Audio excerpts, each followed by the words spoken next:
redes sociales también. Y estamos ya en nuestro estudio con Víctor Hernández, quien es académico de FACEA de la Universidad de Concepción, para conversar los últimos avances en torno a Huachipato. Hoy comienza la reunión para ya comenzar a ver cómo va a ser la línea de trabajo en cuanto a las desvinculaciones. ¿Qué significa esto? ¿Qué significa este proceso? Y también cómo se ve la perspectiva económica de cara ya a lo que va a ser este cierre de la siderúrgica.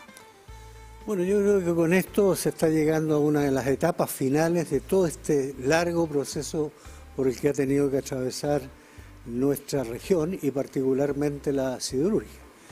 Y este ciclo termina justamente con la desvinculación.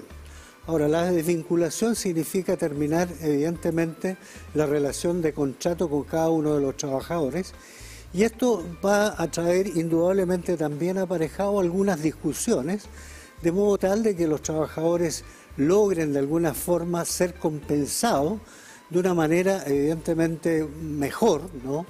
Ya que las causales que están generando el despido, la desvinculación, son absolutamente ajenas a los trabajadores, ¿no? Esa es la primera cosa. Lo segundo es saber, bueno, qué va a pasar con la usina, es decir, lo que va a quedar ahí. Los terrenos, todo lo que es la infraestructura, el equipamiento, etcétera. Evidentemente ya eso es tema, digamos, de la empresa propiamente tal. Y lógicamente ya se está pensando en buscar el aprovechamiento de esto, y a partir de ahí tal vez también se han comentado que parte de algunos trabajadores pueden quedar a cargo de estas instalaciones, aprovechando por ejemplo el puerto que tiene, ¿no? Y sobre todo que en momentos críticos ha servido también para efectos de que Puerto Lirquén, ¿no es cierto?, haya utilizado también como complemento el puerto de Huachipato. En fin, ese tipo de cosas, ¿no?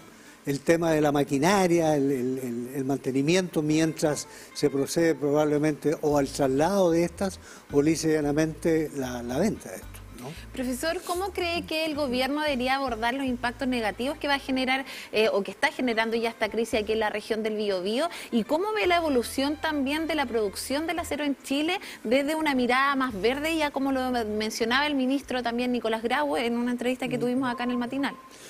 A ver, hay dos cosas. La primera es tener claro que a esta altura del partido los trabajadores no pueden quedar en una indefensión frente a este tipo de situaciones. Querámoslo o no, digamos, ya al cerrarse el ciclo significa separar las partes. La empresa Huachipato, ¿no es cierto?, que forma parte de esta gran industria siderúrgica, va a seguir un camino que es diferente, ¿no? Se va, definitivamente desaparece, se readecúa evidentemente el holding cap, porque el holding cap, ¿no es cierto?, que está conformado por estas 4 divisiones, dentro de esto está acero, propiamente tal, va por ese riel, por ese camino. La pregunta es, bueno, ¿y qué va a pasar con los trabajadores? Y sobre todo en esta etapa. Y aquí, querámoslo o no, el Estado va a tener que asumir un rol importante, desde el punto de vista de buscar condiciones que de algún modo le permita a esta gente que va a quedar desvinculada reinsertarse dentro del mercado laboral a través de ciertas condiciones, a través de nuevas posibilidades, y el tema pasa, digamos, querámoslo o no, por un tema de financiamiento. ¿Y qué es lo que ocurre específicamente ahí con la inversión pública? No solo la inversión pública, también la inversión privada. Huachipato, el grupo CAP, tiene dineros distribuidos en otros proyectos acá en la región del Biobío. Además del tema de lo que va a ser la cesantía, producto de estos más de 20.000 trabajadores que podrían perder su fuente laboral. ¿Qué es lo que ocurre justamente ahí? ¿Cómo va a interactuar el gobierno? ¿Se espera también que la empresa pueda generar un proceso ya de inversión también acá en la región del Biobío, considerando lo que significa el cierre de esta siderúrgica? Bueno, eso va a depender exclusivamente de las decisiones que adopte la empresa.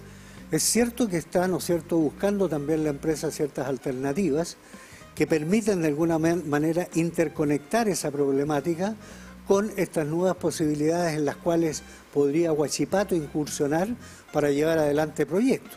Ahora, cualquier tipo de proyectos, por ejemplo, que se está pensando, ¿no es cierto?, por ahí lo dijo el ministro también, en el acero verde, ¿no es cierto?, en las famosas tierras raras, que ya se están en conversaciones, etcétera. Pero ahí nos encontramos también con otro gran problema que no solamente tiene Huachipato, sino que en general todas las empresas que tienen de algún modo interés y tienen estímulos como para poder incursionar en nuevos proyectos. Y aquí el gran problema que tenemos hoy en día es la famosa permisología. ¿Qué significa eso? Significa que para poder llevar a cabo un proyecto, sobre todo la envergadura de los que se está pensando, el impacto ambiental, esto va a significar muchas etapas, mucho tiempo, y yo me atrevo a decir sin temor a equivocarme, que si se llegara a aprobar el proyecto, por ejemplo, de tierras raras, esto va a demorar por lo menos unos 3 años, a lo menos, para que se materialice. Pero el problema con los trabajadores de Huachipato lo tenemos hoy. Esa es la gran diferencia, ¿no? Y ahí, profesor, ¿cómo se debería involucrar también CAP para, de alguna forma, generar una reactivación productiva, ¿cierto? O dinamizar la economía local, considerando la crisis que se está desarrollando aquí en la región y, sobre todo, cómo va a evolucionar la producción del acero en Chile, considerando lo que mencionaba usted, del acero verde? A ver, lo que aquí hay que tener claro es lo siguiente.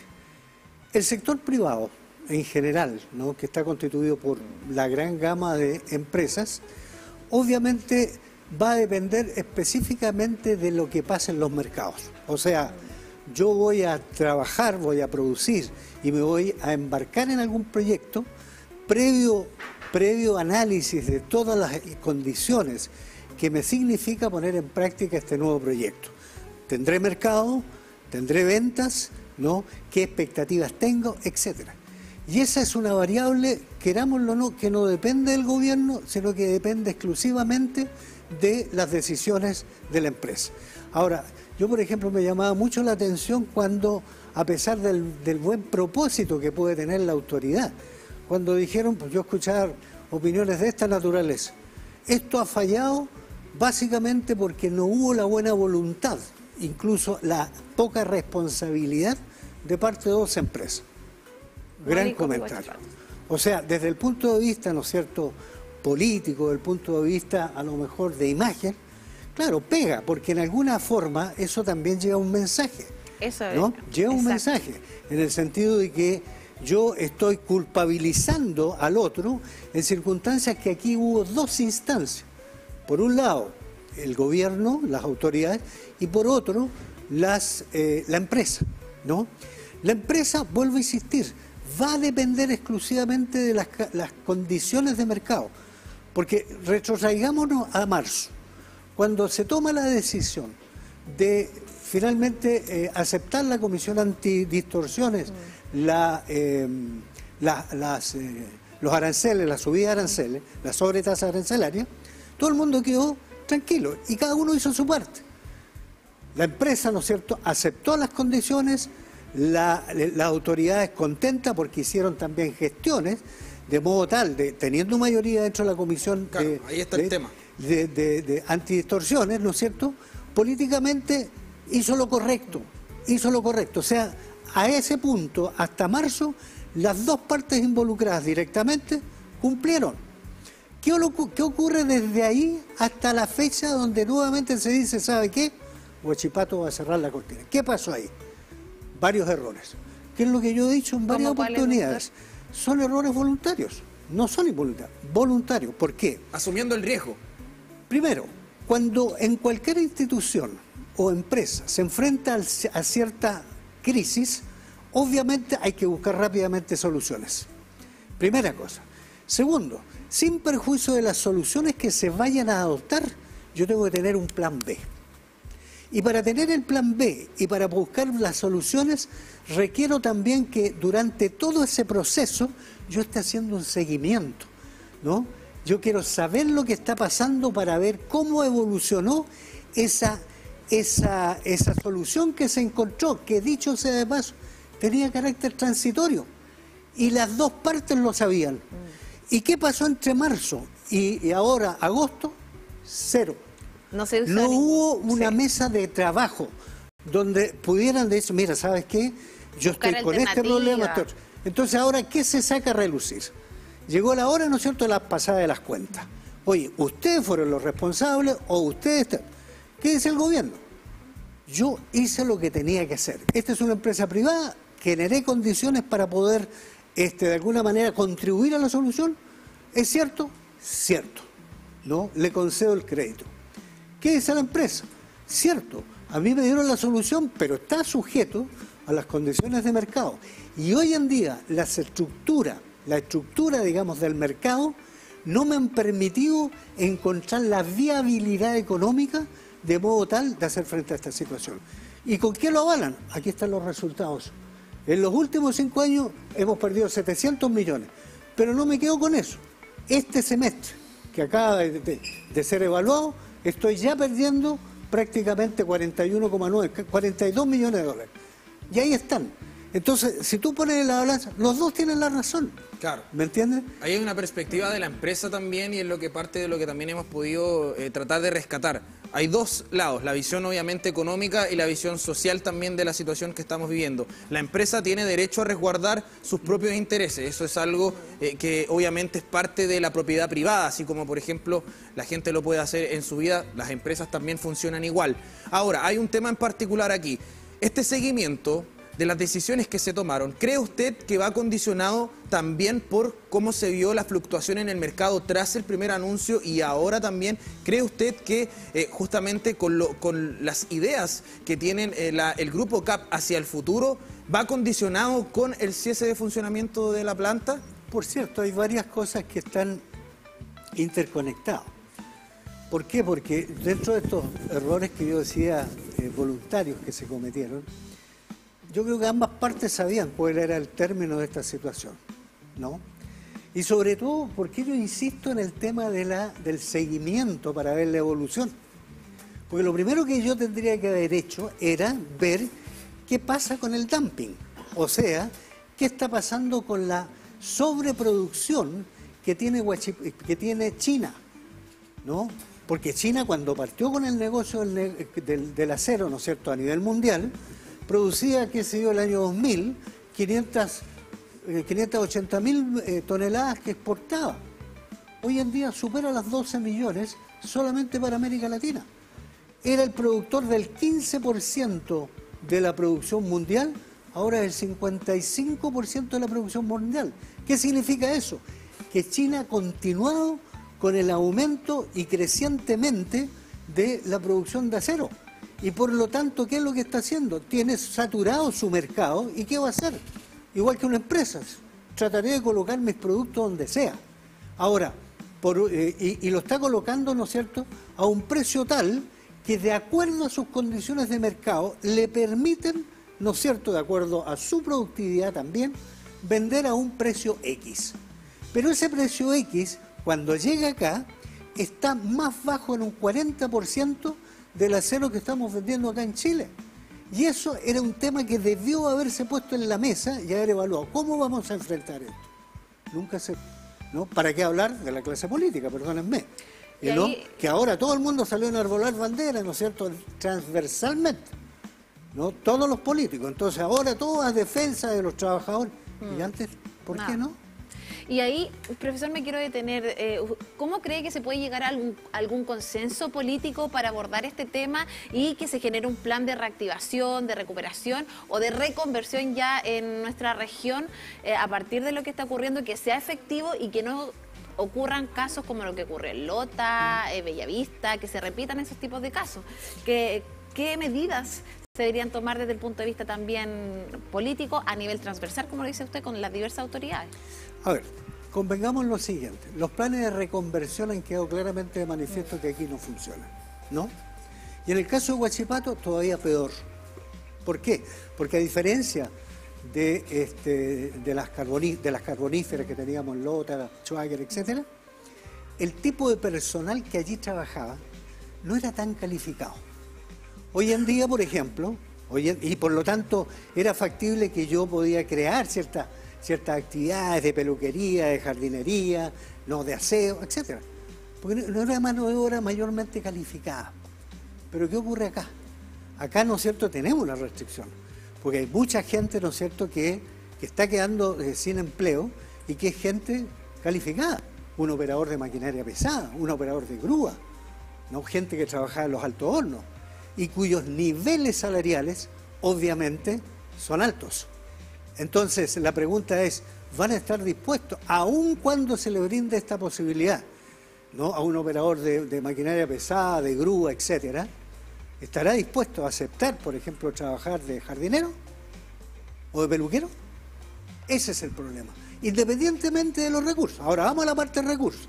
Si se fuera allá y vamos a, qué sé yo, a lo mejor una capacitación, cursos de perfeccionamiento, a lo mejor a nivel universitario, qué sé yo. Pero significa un financiamiento. Ustedes saben cuánto le significa hasta el día de hoy mantener esa gente bajo la lógica, digamos, de la reconversión, ¿no?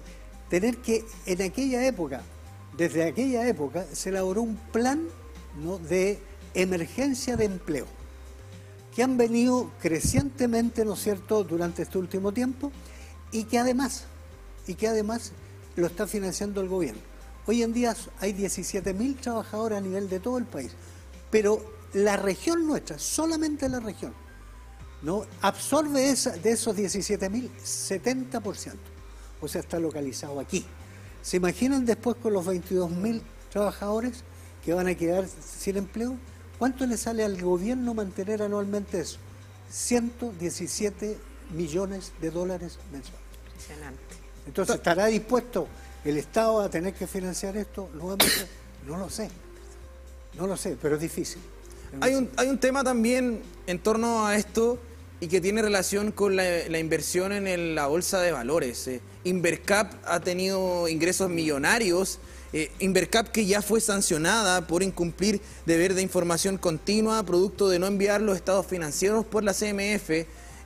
O sea, ya hay antecedentes también de, por ejemplo, uso de información privilegiada por parte de la gerencia de Invercap, que generó cambios en Invercap y que ahora genera estos ingresos, conociendo también lo que ocurrió en esta primera parte de la historia, este 6% de aumento, ahora aumenta a un 9%. ¿Qué es lo que ocurre también ahí? ¿Cómo se comienza a trabajar el holding considerando justamente que el cierre de esta siderúrgica iba a significar al menos una suma de ingresos importante para la empresa? A ver, es muy buena pregunta y es bueno aclararse, sobre todo a la gente, porque suena contradictorio. O sea, estamos llorando por el tema de la caída de Huachipato, ¿no es cierto?, de pérdida, y resulta que el holding está mostrando también utilidades y no solamente eso. El valor, ¿no es cierto?, de las acciones, el precio de las acciones ha subido considerablemente desde que se hizo nuevamente el segundo anuncio de cierre. La pregunta es ¿por qué? Y esto es bueno para los televidentes. El holding está constituido por 4 divisiones. Huachipato, acero. Hierro, la parte minera, ¿no? Infraestructura, y hay una cuarta. Somos 4. Vamos a suponer, para que lo entienda la gente. La cámara. Somos 4 personas. Nosotros 3 y la cámara. Exactamente, 4 personas, ¿no? Y ocurre que el señor de la cámara, ¿no?, y cada uno aporta en esto, cada uno aportamos 100. Y estamos ganando 50. Pero ocurre que las ganancias nuestras, si yo tomo el grupo propiamente tal, serían 50, o sea, 200, como grupo, como holding. Pero ocurre que el señor de la cámara, por ese motivo, empezó a tener problemas, ¿no? Y siempre nos tocaba la puerta a nosotros, y señor, estoy con pérdida y tengo que seguir porque esto es una empresa ícono para la región, tenemos que seguir con el empleo de la gente, con los compromisos de los clientes, etcétera.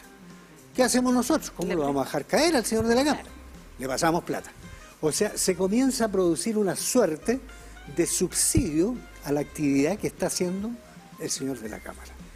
Entonces, ahora ya no son 200 lo que estamos ganando por concepto del aporte de 50 cada uno. Él deja de aportar. Bajaron las utilidades del grupo de 200 a 150, porque él ya no produce, claro, ¿no? Entonces, ¿qué es lo que ocurre? Durante varios años empezó a pasar esta situación, ¿no es cierto?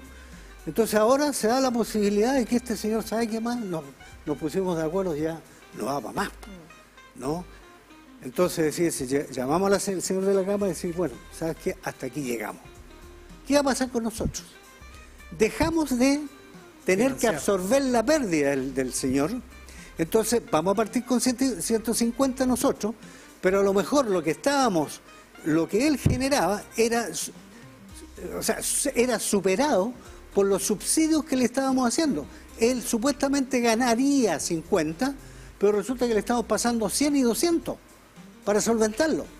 Entonces ahora vamos a dejar definitivamente de subsidiar a este señor. ¿Qué va a pasar?